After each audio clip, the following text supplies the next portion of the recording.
Taking place in the aftermath of a nuclear apocalypse, the Fallout series is no stranger to dark and depressing stories.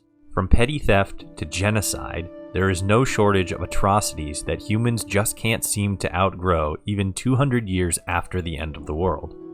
Nestled away in the ruins of the Morgantown Airport in the Appalachian region of West Virginia, you can find what is, in my opinion, the bleakest and most horrific story in any Fallout game. The Responders are a group of post-war survivalists that gradually formed in the Appalachian Territory not long after the end of the Great War. Comprised of former police officers, firefighters, and EMTs, these brave men and women selflessly acted quickly to help those in need following the destruction brought on by the atomic bombs.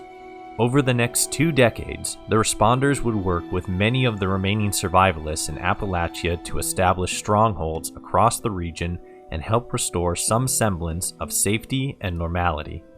Soon, prominent pre-war locations like Charlestown, Flatwoods, and Morgantown became bustling, well-fortified responder outposts and bases, housing medical researchers, defensive combat units like the Fire Breathers, and average citizens. It seemed like civilization was slowly returning to the hills of West Virginia. However, the Responders would eventually fall to the Scorched Plague, a disease that turns those infected into bloodthirsty abominations set on killing anything not also infected. When we arrive at the Morgantown Airport, we find the once thriving base crawling with Scorched, with a lone civilian occupying a radio communications room deep inside the old airport with the hopes of one day restoring the airfield to human control.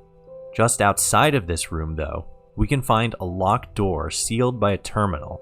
Hacking this terminal and taking a peek inside, we can find a 10mm pistol, a holotape, and the rotting corpse of a female responder. Now, dead bodies aren't abnormal in the Wasteland, but this body stands out because of what this responder recorded on said holotape in her final moments. This is the full audio of what was on that holotape.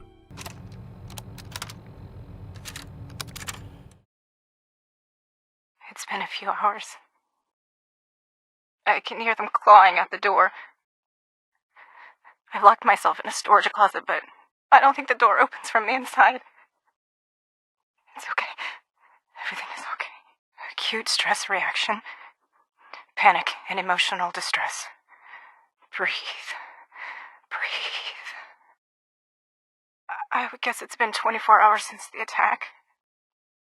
The sound of combat is stopped. They're still outside.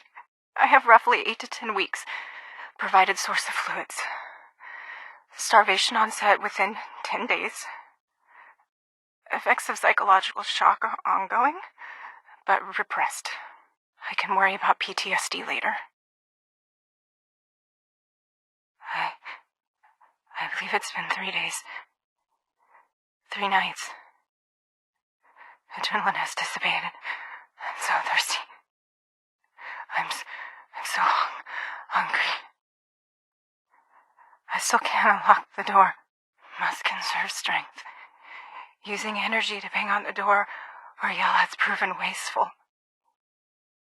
A source of fluid nourishment has not been found. No one is coming. No one is coming for me. My friends are all dead. Children were born into this violent world, and they left so violently from it. My God. Never leave. Don't. I feel hungry. I'm thirsty. No one is coming. First, lumbrical, index finger, flex, MP joint. Oh, it hurts. Flex. MP joint. Extend. IP joint. And contract. Muscle. Oh, there we go.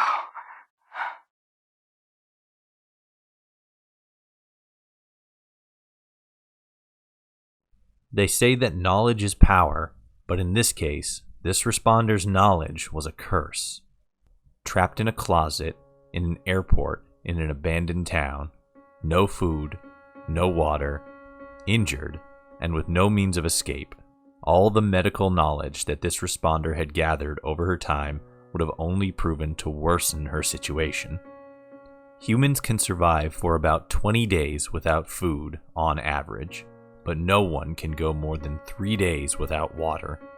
The final 72 hours of this responder's life, dehydrated, starving, hurt, and isolated, would have been, collectively, one of the worst ways for a human to die. At least now, hopefully, she is at peace.